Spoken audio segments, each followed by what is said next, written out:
Over its history spanning 4 decades, WrestleMania has given us some absolutely iconic shows, while some manias have been total disasters. In this video, I'm ranking every edition of WrestleMania on a tier list from F tier all the way up to S tier, starting with Mania 42. Night 1 of WrestleMania 42 was an absolute stinker. There was barely an hour of wrestling on a 3-hour wrestling show that was filled with ads and video packages. And even when we did get some wrestling, the booking was absolutely horrible. Rollins vs. Gunther and Paige's return were the only bright spots of Night 1 that had mediocre matches and one of the worst endings of a Mania main event. It seemed like Mania 42 was heading towards a disaster, but WWE bounced back strongly on Night 2. The show opened with Obafemi defeating Brock Lesnar and the Beast's emotional retirement. This was followed by an insane ladder match, the return of the Demon, and other matches that kept the momentum going. However, it was the main event of Night 2 that stole the show and delivered one of the best matches in Mania history. Overall, this show is going in the B tier. Horrible Night 1, saved by an excellent Night 2. Mania 41 in Vegas promised a spectacle, but what it delivered was a bag of disappointment wrapped in a glossy package. Night 1 started with the controversial decision of Jey Uso submitting Gunther for the World Heavyweight Championship. Paul Heyman's betrayal of both Punk and Reigns to align with Seth Rollins in the triple threat main event was genuinely shocking, but Night 2 is where things unraveled. Travis Scott helping Cena beat Cody Rhodes to win his record 17th world title might be the most hollow finish in Mania history. The Women's World Championship triple threat was solid, but one great match and one great swerve couldn't salvage the rest of the card. Mania 41 goes into the C tier. However, 1 year before this train wreck, we got absolute cinema. Night 1 of WrestleMania 40 saw the Rock team with Roman Reigns to defeat Cody Rhodes and Seth Rollins. Night 2 took things to the next level with a world title change, a cash-in, and an absolutely brilliant main event. Cody Rhodes defeating Roman Reigns in a Bloodline Rules match was the payoff 3 years in the making. The cameos from legends like Cena and Taker and the post-match celebration felt like the Avengers Endgame of WWE. Apart from this, we got an entertaining ladder match, Rhea vs. Becky, and a banger for the IC title. Mania 40 was modern WWE at its finest, and this one's going in the A tier. WrestleMania 39 in Hollywood delivered a solid but slightly anticlimactic 2-night spectacular. Night 1's main event with Kevin Owens and Sami Zayn dethroning the Usos was a 5-star classic. Rhea Ripley defeating Charlotte Flair for the SmackDown Women's title was equally dominant. Night 2, though, was where the show stumbled slightly. Roman Reigns defeating Cody Rhodes in the main event was the right call for the long-term story, but it left a stadium full of fans deflated. Elsewhere on the show, Seth Rollins vs. Logan Paul was a fun ride, and Rey vs. Dominic was satisfying. A good show, not a great one. This one's going in the B tier. WrestleMania 38 had 2 massive moments, and everything else was filler. But those moments were more than enough to make this show Mania-worthy. Night 1's main event saw Stone Cold Steve Austin coming out of retirement to defeat Kevin Owens in an impromptu brawl. Cody Rhodes made his return the same night, defeating Seth Rollins and writing a pivotal chapter in his story. Night 2 saw Roman Reigns vs. Brock Lesnar in a winner-takes-all unification bout, with Reigns walking out as the undisputed WWE Universal Champion. The undercard was forgettable, but the 2 iconic moments across 2 nights get this one a comfortable B. Mania 37 was the first Mania back with a live crowd after the pandemic. Night 1 gave us Bianca Belair vs. Sasha Banks in a SmackDown Women's Championship match that made history, while Night 2 was headlined by Roman Reigns retaining the Universal title against both Edge and Daniel Bryan. The rest of the card was middling at best. Bobby Lashley retaining the WWE Championship over Drew McIntyre, Bad Bunny in a fun tag match, and a Fiend Randy bout. Mania 37 was a passable show that gets a C rating. Mania 36 had no fans, but what it lacked in fan energy, it tried to make up with cinematic matches. The Undertaker vs. AJ Styles in the Boneyard match was a beautiful send-off for the dead man, and Bray Wyatt vs. John Cena in the Firefly Funhouse match was weird, but fun. Drew McIntyre defeating Brock Lesnar for the WWE Championship was a coronation moment that deserved 80,000 people screaming and instead got silence. Mania 36 gets a C, not because it was bad, but because it was limited by the circumstances. However, 1 year before this show, Mania 35 gave us 2 historic moments. WrestleMania 35 marked the peak of the women's revolution as Becky Lynch, Charlotte Flair, and Ronda Rousey headlined WrestleMania in the first ever women's main event. Kofi Kingston defeating Daniel Bryan for the WWE Championship earlier in the night generated one of the loudest crowd reactions in years. Unfortunately, the rest of the card was a slog. Brock Lesnar losing the Universal title to Seth Rollins in a 2-minute squash was controversial. Triple H and Batista went about 20 minutes too long. Cena made a surprise appearance, but the undercard dragged this down significantly. Mania 35 could have been A tier for how historic it was, but the boring midcard drags it down to B. But in contrast to Mania 35, WrestleMania 34 was quietly stacked from top to bottom. Shinsuke Nakamura versus AJ Styles for the WWE Championship was a dream match that didn't quite live up to the expectations. The Undertaker returning to face John Cena in an impromptu squash was bizarre but memorable. Ronda Rousey's in-ring debut was far better than it had any right to be, and the opener triple threat for the Intercontinental Championship was a gem. However, the main event was perhaps the show's weakest point, and fans were more interested in playing with beach balls than watching Lesnar and Reigns run it back. Big expectations and underwhelming delivery, Mania 34 goes in the C tier. WrestleMania 33 was a mixed bag of hits and misses. It had some epic moments like the return of the Hardys, Styles versus Shane McMahon delivering beyond expectations, and a fun sprint between Goldberg and Brock Lesnar. However, Randy versus Bray Wyatt, the middle half, and Roman Reigns defeating Taker in the main event was a gut punch of an ending. Mania 33 could have been epic, but instead it'll have to settle for B tier. WrestleMania 32 had a record attendance, but the show was underwhelming despite its scale. Styles losing his Mania debut to Chris Jericho remains baffling to this day. Brock Lesnar versus Dean Ambrose felt restrained, and the main event landed to a chorus of boos. The Undertaker versus Shane McMahon with Shane's leap from the top was the only real memorable moment, as Mania 32 relied too heavily on style than substance. This one goes into C tier. But in contrast of Mania 32's disappointment, Mania 31 remains the standard bearer for how a show can exceed every expectation. The Intercontinental ladder match was spectacular. Randy Orton hit the greatest mid-air RKO in Mania history. Undertaker versus Bray Wyatt delivered. Sting made his Mania debut. Brock Lesnar and Reigns beat the hell out of each other. But the moment that made Mania 31 immortal was Seth Rollins' iconic cash-in, which remains one of the best endings in WrestleMania history. A show that delivered from start to bottom. A mix of nostalgia, emotional moments, and a great ending, Mania 31 is going into the S tier. 1 year before this, WrestleMania 30 presented one of the best editions ever with a big contrast in emotions. Daniel Bryan defeating Triple H in the opener, then overcoming a shoulder injury to defeat both Randy Orton and Batista in the main event to win the WWE World Heavyweight Championship is the definitive underdog story. The night opened with Hogan, Austin, and The Rock sharing the ring together. The Andre Battle Royal was fun, but all of them faded in the background compared to one moment. Brock Lesnar ending The Undertaker's unbeaten WrestleMania streak left an entire arena in stunned silence. Matches, moments, heartbreak. WrestleMania 30 had everything. This one gets an A rating. WrestleMania 29 was main evented by a Cena Rock rematch that felt obligatory. CM Punk versus The Undertaker was the clear match of the night, while the rest of the card didn't feel Mania-worthy at all. Mania 29 will go down as a show that peaked in the mid-card and forgot to bring the main event. This one goes in the F tier.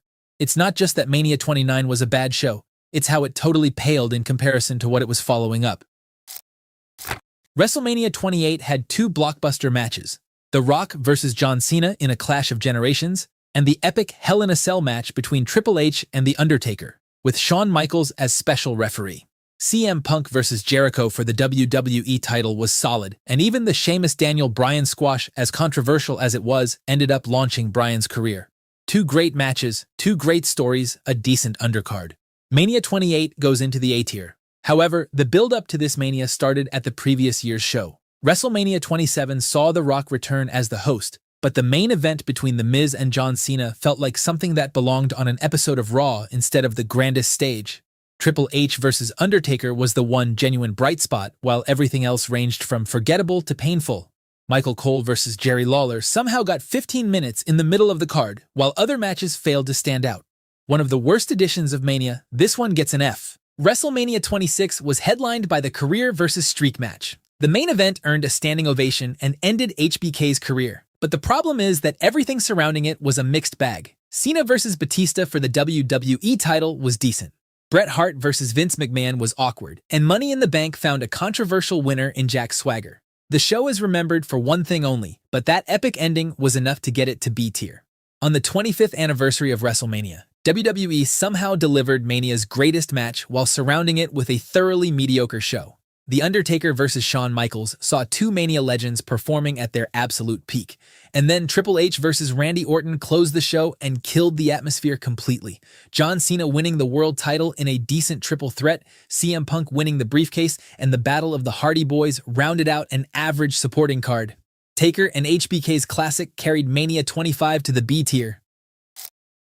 WrestleMania 24 delivered a nearly perfect show from top to bottom that never gets the recognition it deserves. The Undertaker versus Edge for the World Heavyweight Championship was a beautiful conclusion. The WWE Championship triple threat between John Cena, Triple H, and Randy Orton was unpredictable. But the show's most emotional moment came when Shawn Michaels ended Ric Flair's career. Floyd Mayweather versus Big Show was a surprisingly entertaining celebrity involvement, and CM Punk's win launched him onto the main event path. Mania 24 was a complete show that deserves the A tier. Ford Field housed over 80,000 fans, and WWE filled every seat for Mania 23 with a show worthy of the number. John Cena versus Shawn Michaels for the WWE Championship was fun. The Undertaker versus Batista for the World Heavyweight Championship was a war, and Donald Trump shaving Vince McMahon bald was everything ridiculous celebrity involvement should be. Money in the Bank delivered its usual brilliant chaos, and Mania 23 was an all-around event that understood exactly what Mania was supposed to be. This one goes in the A tier. Mania 22 saw Rey Mysterio winning the World Heavyweight Championship, and John Cena retaining the WWE title over Triple H. Edge versus Mick Foley was brutal, and Shawn Michaels versus Vince McMahon was far more violent than expected. A solid B-tier Mania that punches above its weight in memory. Mania 21 represented the changing of the guard. John Cena defeating JBL to win his first WWE Championship, and Batista destroying Triple H for the World Heavyweight title signaled the birth of new era. But the real showpiece was the undercard. Shawn Michaels versus Kurt Angle is legitimately one of the best Mania matches ever. Undertaker versus Randy Orton was excellent. Rey Mysterio and Eddie Guerrero was the perfect opener, and the inaugural Money in the Bank ladder match changed the structure of WrestleMania permanently. Mania 21 trusted its roster completely and delivered a show that belongs in the A tier. WrestleMania's 20th anniversary was held at the Garden, and we got a show that delivered one of the most iconic endings in the event's history.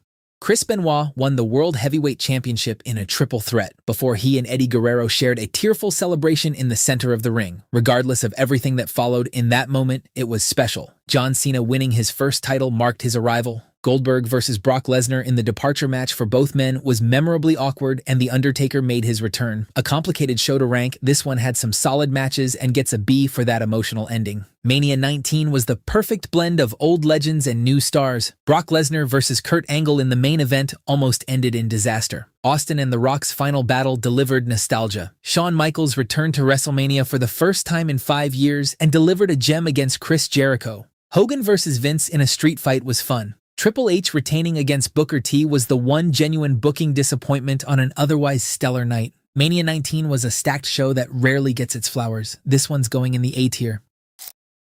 Mania 18 saw Hulk Hogan versus The Rock in a match that produced one of the most electric atmospheres in Mania history. Unfortunately, Triple H defeating Chris Jericho in the main event was flat, Undertaker versus Ric Flair was solid but overlong, and the undercard offered little beyond that one magical moment. Hogan Rock alone earns this show its place in history, but it's a one-match show dressed up in nostalgia. This one gets a C. WrestleMania 17 is considered the greatest professional wrestling pay-per-view ever produced. Every single match on this card delivered, and the main event is still being talked about 2.5 decades later.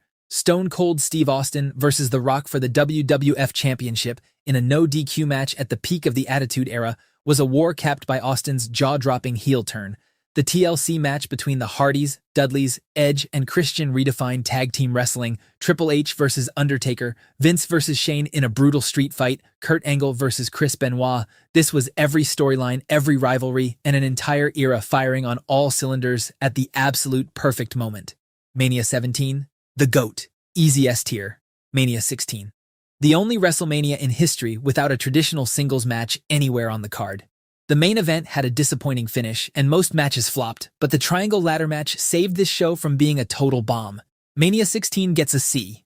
Mania 15 marked the first chapter of the Austin Rock WrestleMania trilogy, but the undercard was a mess. Undertaker versus Big Boss Man, Butterbean knocking out Bart Gunn, and the rest of the card felt lackluster compared to what WWF could deliver. This one goes in the C tier. Mania 14 was the night the Austin era began. The show itself was relatively thin beyond the main event, Undertaker defeating Kane, the undercard offering little of note. But the cultural significance of this show is enormous, and that's what gets it a B. Mania 13 was one perfect match surrounded by complete mediocrity. Bret Hart vs. Stone Cold Steve Austin is one of the 5 greatest WrestleMania matches ever, with one of the most seamless double turns in wrestling history. However, everything else on the show was mid at best. This one gets a C. WrestleMania 12 is remembered for the Iron Man match between HBK and Bret Hart, but everything else on the card, including Taker vs. Diesel, was forgettable. Another one-match C-tier WrestleMania from an era full of them. But if Mania 12 and 13 were average, Mania 11 was perhaps the worst WrestleMania ever. NFL linebacker Lawrence Taylor main eventing against Bam Bam Bigelow was one of the worst decisions in WrestleMania history. Diesel vs. HBK was decent, but Bret Hart vs. Bob Backlund in an I Quit match was so bad that Hart himself called it one of the worst of his career. This show was a complete failure from concept to execution. Mania 11, F-tier. Mania 10 came back to the Garden for the 10th anniversary, and WWE delivered a show worthy of the occasion. The night had 2 must-see matches with Razor Ramon vs. Shawn Michaels in a ladder match for the Intercontinental Championship, and Bret Hart opening the show by losing to his brother Owen, then closing the show by defeating Yokozuna for the WWF Championship in the main event. A tight, well-paced show built around 2 historic matches. Mania 10 goes in the B tier. WrestleMania 9 was an outdoor toga disaster from start to finish. Giant Gonzalez vs. The Undertaker was the worst match in Taker's Mania career. The WWF Championship match saw Bret Hart lose to Yokozuna, only for Hulk Hogan to immediately win the title in under a minute. The whole show felt like it was booked on a cocktail napkin the night before and held together by desert heat and bad decisions. This one gets an F.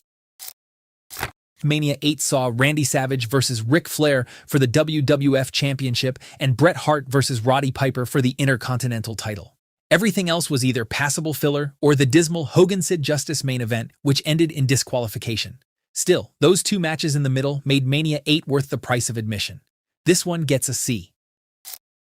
The Savage Warrior match and the post-match moments from WrestleMania 7 alone makes this installment of WrestleMania special. Hulk Hogan defeating Sergeant Slaughter for the title in the main event was uninspired, but sent fans home happy. The rest of the card ranged from decent tag matches to complete filler.